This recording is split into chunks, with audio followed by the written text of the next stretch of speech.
Alter Radio, l'IFE. C'est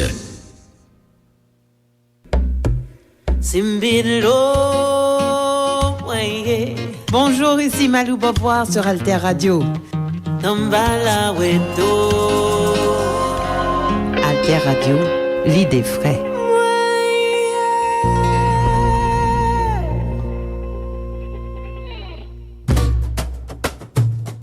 Alter Presse, Alter Radio, pour l'émergence d'une population bien informée. Faites un don pour Alter Presse, allez faites un don pour Alter Radio.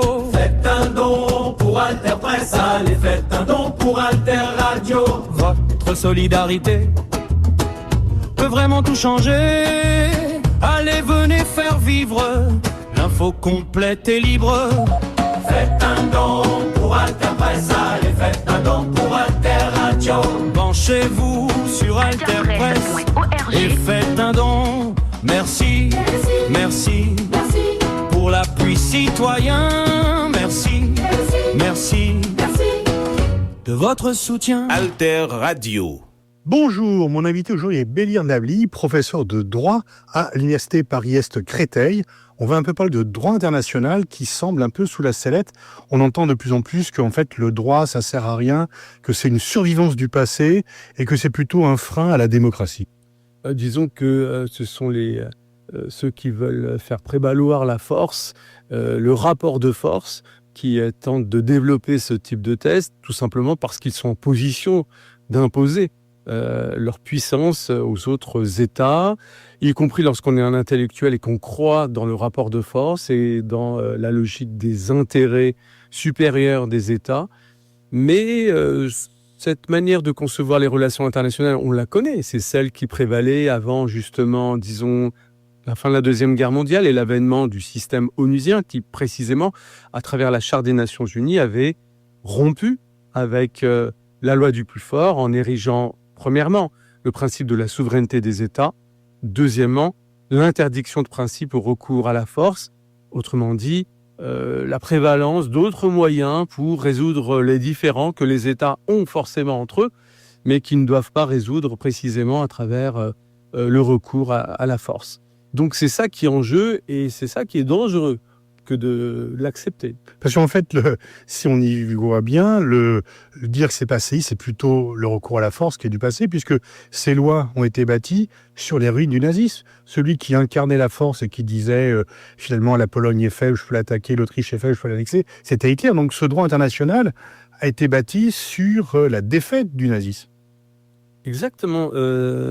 Il y a deux aspects qu'on peut évoquer ici. Effectivement, c'est à cause de la manière dont les puissances autoritaires ont utilisé la force pour des logiques expansionnistes. La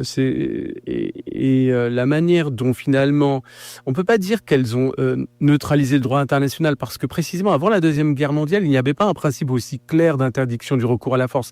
C'était admis que les États pouvaient recourir à la force parce que ça relevait d'une forme d'état de nature. Naturellement, les États sont enclins à recourir à la force. Par contre, c'est au regard des conséquences de ce recours à la force, que les vainqueurs de la Deuxième Guerre mondiale ont considéré qu'il fallait rompre avec cette manière de voir, de percevoir la scène internationale. Et donc c'est à cela qu'il faut peut-être revenir, à savoir un regard sur l'histoire aussi. C'est le regard à l'histoire. L'histoire nous dit beaucoup sur les conséquences de la loi du plus fort. Parce que la seule alternative au droit, dans les relations entre États, c'est la loi du plus fort. Or, la loi du plus fort, c'est la loi de la subjectivité des intérêts des États. C'est le plus fort qui va faire prévaloir ses propres intérêts. Et qu'il soit démocratique ou non. Fait que, si on entend beaucoup, mais c'est un État démocratique, donc il peut faire la guerre. Alors, c'est peut-être l'élément le plus déstabilisateur. Je veux dire par là que parmi les puissances qui remettent en cause le droit comme vecteur de relations entre vecteurs des relations internationales, ce sont des puissances démocratiques. Et ça, c'est très troublant. Pourquoi ? Parce que la fin de la loi du plus fort, à la fin de la Deuxième Guerre mondiale, ce sont les démocraties qui l'ont voulu, qui l'ont imposé, qui l'ont consacré dans la Charte des Nations Unies.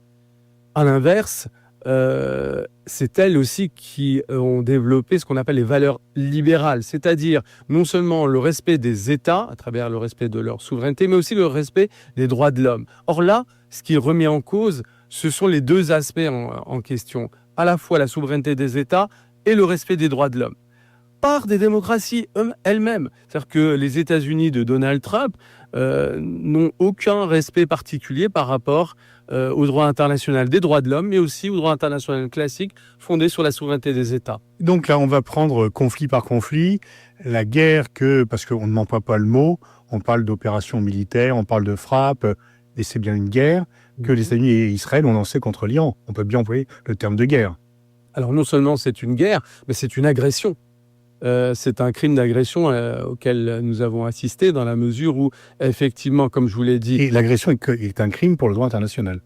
Oui, quand je dis crime d'agression, c'est parce que la violation de la souveraineté d'un État, le fait de recourir à la force pour violer sa souveraineté, son intégrité territoriale, eh bien tout cela relève de ce que le droit international qualifie comme une agression. Et l'agression est un crime international,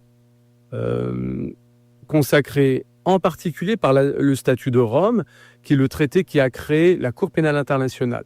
Donc, effectivement, l'opération israélo-américaine relève d'un crime d'agression. Ça sera acté, officialisé comme tel par l'histoire. Alors, certains disent oui, mais l'Iran est en train de réprimer son peuple, donc il était normal d'intervenir pour aider les Iraniens à pouvoir bénéficier de la démocratie. Alors, c'est un argument qu'on peut entendre sur le plan politique et démocratique si on adopte une posture morale. Mais c'est pas comme ça que ça marche en droit international, dans la mesure où il y a des exceptions à l'interdiction du recours à la force, mais ce type d'exception, c'est-à-dire le fait d'aller aider un peuple au nom de la démocratie, n'existe pas. Les seules exceptions prévues, c'est la légitime défense. Or, l'Iran n'a pas, matériellement parlant, agressé Israël ou les États-Unis préalablement à l'opération israélo-américaine. Et deuxièmement, l'autre exception, c'est l'obtention d'un mandat onusien. Celui-ci n'existe pas en tant que tel. Et donc, on est dans une opération illégale et qui ne répond pas aux exceptions prévues. L'idée suivant laquelle on devrait aider, assister, venir en aide au peuple iranien, c'est malgré tout, ça pourrait être concevable si le Conseil de sécurité avait retenu cet argument. C'est la responsabilité de protéger. Oui, mais qui nécessite un mandat onusien, oui. C'est-à-dire une autorisation du Conseil de sécurité sur la base du chapitre 7 de la Charte des Nations Unies, ce qui n'est pas le cas en l'occurrence. On pourrait dire deux choses par rapport à cela. La première fois, c'est que ça rappelle un peu les discours sur l'Irak. L'Irak, armes de destruction massive, et Irak, dictature. Ceux qui s'opposaient à la guerre étaient traités d'amis des dictateurs. Et deuxièmement, pourquoi établir la démocratie en Iran et ne pas aller l'établir ailleurs? Donc l'Iran n'est pas la seule dictature sur la surface de la planète. Alors ça, c'est vraiment une idée essentielle. Parce qu'encore une fois, instinctivement, on pourrait être sensible à l'argument d'aller aider une population en danger. Le problème, c'est que cet argument, si on l'admet dans son principe même, il sera forcément utilisé de manière subjective et à géométrie variable. Et donc, encore une fois, qui pourra considérer qu'il y a assistance à un peuple en danger ou pas? Ce sont les puissants, ceux qui auront les moyens à la fois de mener une opération militaire pour aller prêter main forte au peuple en question. Et donc, et surtout, les puissances en question seront seules à apprécier la situation. Et donc, on sera prisonnier d'une certaine manière de la subjectivité des puissances, des grandes puissances, une subjectivité qui, par définition, répond à quoi dans les relations internationales? À leurs intérêts. Alors, on a également dit, parmi ceux qui peuplent les plateaux télévisés, c'est que finalement, cette intervention pour illégale était justifiée, un peu un raisonnement spécieux, dans la mesure où l'Iran ne respecte pas ses engagements en termes de non-prolifération. Alors, là aussi, même chose. Alors, la question nucléaire, la relation entre l'Iran et Et la question nucléaire est véritablement l'objet d'instrumentalisation parce que ce ne sont pas les Iraniens qui ont violé leurs engagements a priori en la matière, notamment par rapport à l'accord de 2015. Il faut toujours le rappeler, hein, c'est l'administration Trump 1 qui s'est retirée de l'accord et qui l'a neutralisé, alors que l'Iran jouait le jeu a priori. Il suffit de rappeler les déclarations successives du directeur de l'AIEA qui avait assuré le contrôle de la mise en œuvre de cet accord. Et encore une fois, historiquement, la responsabilité du caractère caduc de cet accord qu'avait réussi à négocier, à conclure l'administration Obama, a été neutralisé par Donald Trump. Donc il y a une responsabilité historique des États-Unis en la matière. Alors que les Iraniens jouaient le jeu, avaient accepté non seulement le principe, mais aussi la mise en œuvre de l'accord en question. Et c'est d'autant plus, paradoxal que d'évoquer cette dimension-là que Israël, qui est l'autre protagoniste de cette affaire, est une puissance nucléaire qui n'a jamais voulu intégrer le principe de non-prolifération. Oui, mais elle n'est pas signataire du TNP, contrairement à l'Iran. Oui, mais justement, parce qu'elle n'a pas voulu s'engager dans ce type de logique, précisément parce que elle souhaitait assumer un statut officieux de puissance nucléaire, puisque officiellement, Israël n'a jamais reconnu Ce qu'on oublie de dire aussi, c'est les gens qui avancent cet argument, c'est que si les sanctions du Conseil de sécurité, donc avec les voix chinoises et russes, en septembre 2025 par rapport au programme nucléaire iranien, ces sanctions ne justifient pas le recours à la guerre. On confond des sanctions et l'autorisation de frapper. Exactement. C'est-à-dire que même si il y a une violation de l'Iran par rapport, même si on part du postulat que l'Iran violerait ses engagements en matière de développement de son programme nucléaire, il y a un principe essentiel en droit international qui est la proportionnalité, en fait, de la réaction. Même lorsque vous êtes agressé, hein, si vous faites l'objet sur votre territoire de tirs de roquettes, vous ne ripostez pas par l'usage d'une arme nucléaire. Ça n'a pas de sens. Et parce que ça n'a pas de sens, c'est précisément consacré par le principe de proportionnalité de la riposte en droit international. Et c'est au cœur à la fois de toute guerre, et en particulier en matière de droit de la guerre. Hein, lorsque le fait même lorsque vous êtes en situation de légitime défense, ce qu'a invoqué notamment Israël après les attaques du 7 octobre. Puis celle du Hezbollah. Puis du 7... alors le Hezbollah, c'est encore différent parce que Israël n'avait pas respecté le cessez-le-feu déjà plus en amont qui avait été signé. Mais dans le cas du 7 octobre, quand même, il y a eu cet argument massu de la légitime défense qui était tout à fait concevable, mais j'ose le dire, discuté par les juristes internationalistes parce que pour des considérations particulières, Gaza est un territoire occupé et que par oui, il faut préciser, on dit, il y a souvent un argument, c'est pas un territoire occupé parce que Israël a quitté Gaza, n'occupe plus, mais soumis à un blocus, en droit, ça équivaut à une occupation. Dès lors qu'effectivement, il n'y a aucune marge de liberté pour les autorités qui gèrent ce territoire, qui est soumis à l'exercice d'un contrôle matériel effectif d'une puissance extérieure. Donc, mais admettons le principe de légitime défense après les attaques terroristes du Hamas du 7 octobre. Eh bien, malgré tout, la légitime défense, elle n'est pas, c'est pas une carte blanche. C'est pas un blanc-seing. La légitime défense s'inscrit dans un cadre particulier qui est régi par le principe de proportionnalité.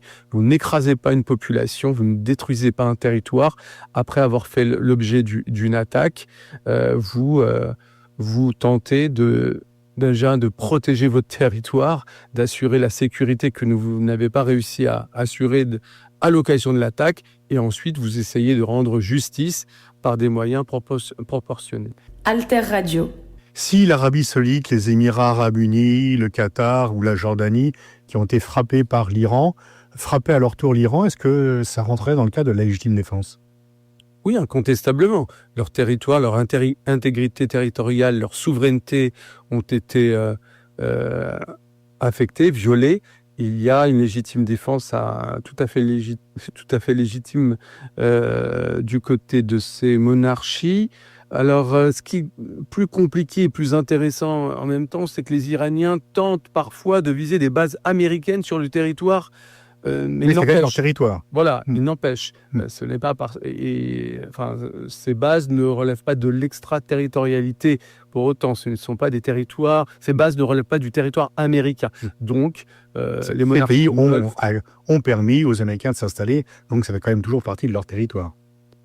Oui, il y a un accord à la base, donc l'exercice de la souveraineté de ces États qui ont admis le principe même de la présence américaine. Donc, autant les attaques américaines et israéliennes sont illégales, autant une riposte, autant ces pays-là seraient dans un cadre de légitime défense à condition de respecter la proportionnalité et de viser des cibles militaires. C'est ça. Parce que c'est ça aussi qui compte, c'est de viser les cibles militaires.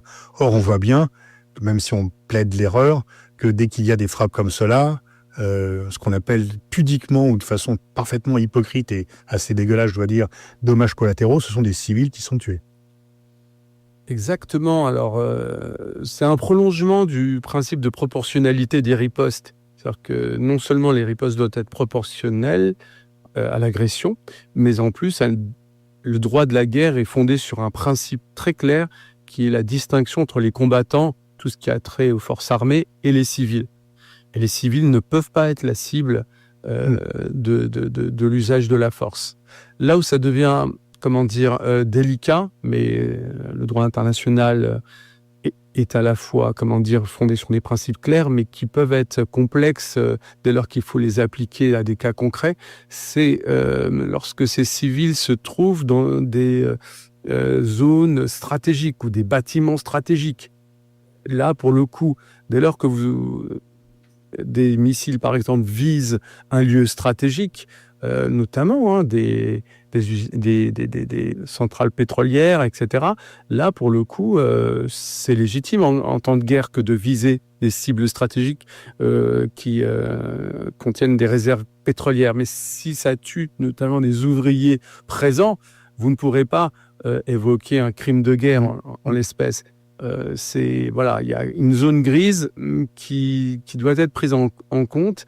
Je le dis parce que c'est notamment les images qu'on est en train de voir. On voit des sites pétroliers visés. Les sites pétroliers dans une guerre, ça relève de sites stratégiques et donc c'est légitime que de les viser. Si des civils meurent malheureusement à cette occasion, on aura du mal à évoquer un crime de guerre. D'accord. Alors, venons-en au Liban et Israël. Israël justifie son opération militaire assez massive pour répondre aux tirs de roquettes de la part du Hezbollah. Donc, est-ce qu'ils sont en état de légitime défense ? Alors, si on s'en tient à cette binarité, oui, il y a eu une agression, même si elle a une dimension toute relative. C'est des roquettes, quelques missiles dont la portée, encore une fois, est relative. Mais il n'empêche, il y a eu une violation de la souveraineté israélienne, de l'intégrité du nord du territoire, du pays. Mais il n'empêche, il faut rappeler que ces tirs sont intervenus alors même qu'il y avait un cessez-le-feu entre le Liban, Hezbollah compris, et Israël, cessez-le-feu qui n'était pas respecté par Israël dans la mesure où Israël avait régulièrement violé ce cessez-le-feu par des opérations, par des bombardements tout simplement du territoire du sud Liban. Et ce qui est assez frappant, c'est que cette violation systématique du cessez-le-feu qui avait été négocié, notamment grâce à l'intervention de la France, n'avait pas suscité de casus belli, d'expression diplomatique forte, quelques communiqués de notre Quai d'Orsay, mais à part ça, on n'avait pas mis les mots pour traduire la réalité de ces bombardements réguliers sur le sud Liban, à savoir finalement le non-respect, donc la violation d'un cessez-le-feu, pour essayer de définir d'acquérir un temps de paix entre ces deux pays. Donc c'est en cela qu'il y a une part d'hypocrisie dans la séquence entre le Hezbollah et Israël. C'est que le Hezbollah a effectivement agressé Israël, mais ce n'est pas le Hezbollah qui a véritablement violé le cessez-le-feu.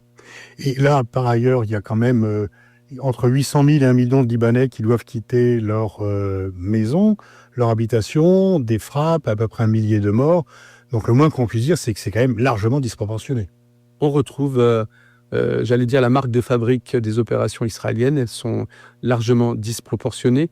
Je vous renvoie à l'incapacité de notre ministre des Affaires étrangères qualifié ou de souligner ce caractère disproportionné lorsque la question lui a été posée il y a quelques jours, une semaine à peu près, non lundi, voilà pour être précis, à l'occasion d'une interview, on demandait simplement de reconnaître le caractère disproportionné de la réaction israélienne. Il n'a pas voulu souligner cet aspect et le reconnaître, ce qui dénote encore une fois, comment dire, pour le moment, une incapacité à s'exprimer clairement et donc à être audible, parce qu'on aime à souligner l'influence déclinante de la France dans la région. Mais personnellement, je résume pas ce déclin à la volonté israélienne de se départir de toute influence européenne en général et française en particulier. Il y a aussi, ce déclin, il s'explique aussi par l'incapacité de la France à parler de manière claire, ferme, notamment sur la base du droit international, d'être dans une forme de duplicité qui fait qu'à la fin, Parce que là, il y a quand même un trouble. Les Européens se disent attachés à l'ONU, se disent attachés au droit international, se disent attachés aux valeurs. Et si l'Espagne s'est signalée par une position ferme, les autres pays européens ont du mal, sont quand même timides, c'est un euphémisme, à condamner ces violations du droit international auxquelles elles se disent par ailleurs attachées. Alors, c'est un aspect extrêmement important. Juste une précision par rapport à la question précédente. Le déplacement forcé des civils libanais relève d'un crime de guerre. On ne force pas des civils à abandonner leurs terres, leurs maisons pour des questions stratégiques, affirmées de manière unilatérale de la part de l'armée israélienne. Donc un nouveau crime de guerre de l'armée israélienne en l'espèce. Et pour répondre à votre question, alors c'est un fait très important dans l'histoire de la construction européenne qui date de l'après-Seconde Guerre mondiale. Celle-ci, elle s'est construite précisément contre l'idée suivant laquelle les relations entre États devaient être animées par un jeu de puissance et un rapport de force. Elle croyait au contraire l'Europe de l'après-guerre dans les vertus de la coopération, dans le droit, en particulier du droit international. Et là, ce qui s'effondre dans ce moment d'histoire, c'est, on souligne le déclin de la démocratie américaine, mais il y a aussi les démocraties européennes qui également se sont engagés dans la phase dans le mouvement illibéral, qui se traduit notamment dans une forme de mise à distance par rapport à ce que dit et ce qu'ordonne le droit international, alors même que, en lisant notamment les traités fondateurs de l'Union européenne, le respect du droit, le respect de l'état de droit est une valeur fondamentale, fondatrice, pour reprendre les termes, fondatrice et commune. C'est donc une crise morale, une crise axiologique, crise par rapport aux valeurs, et in fine une crise politique, parce que ça donne lieu à des divisions, à des fractures. Vous avez cité l'Espagne, il y a d'autres États européens, la Slovénie et l'Irlande, qui affichent au contraire un attachement à ces principes de base. Mais voilà, et ça c'est un aspect qui est très important de mon point de vue. Je l'ai noté d'emblée. Ce qui est singulier dans la séquence qu'on vit, c'est que ce sont des puissances démocratiques qui sont à l'origine de la déconstruction de l'ordre international qui se voulait libéral, respect de la souveraineté des États, le respect des droits humains. Et alors il y avait cette idée sur laquelle ce sont les puissances autoritaires qui posent problème dans les rapports internationaux, qui représentent en tout cas une menace. Là, c'est l'inverse.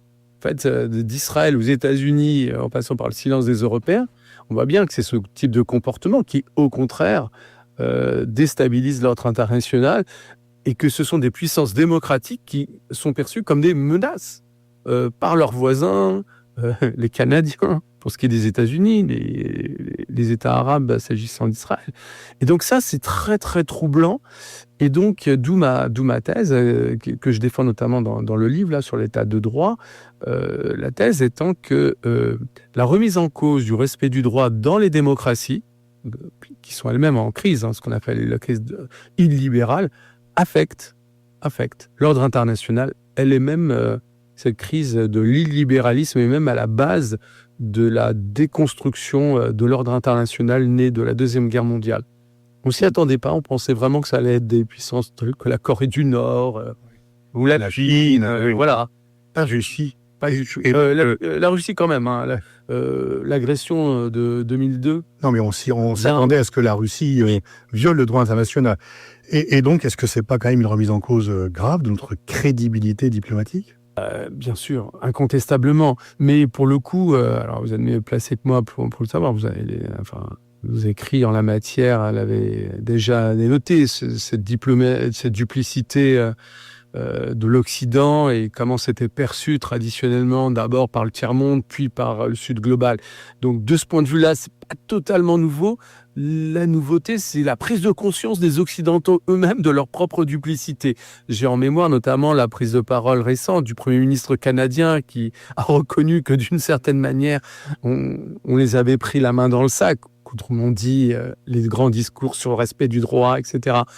L'Occident n'y avait jamais véritablement cru, mais que maintenant, c'était juste officiel, qu'il fallait le reconnaître et que c'était juste un argument à mobiliser pour mieux faire prévaloir ses intérêts. Donc, elle est là, la nouveauté. C'est que l'Occident lui-même se départit de ce discours.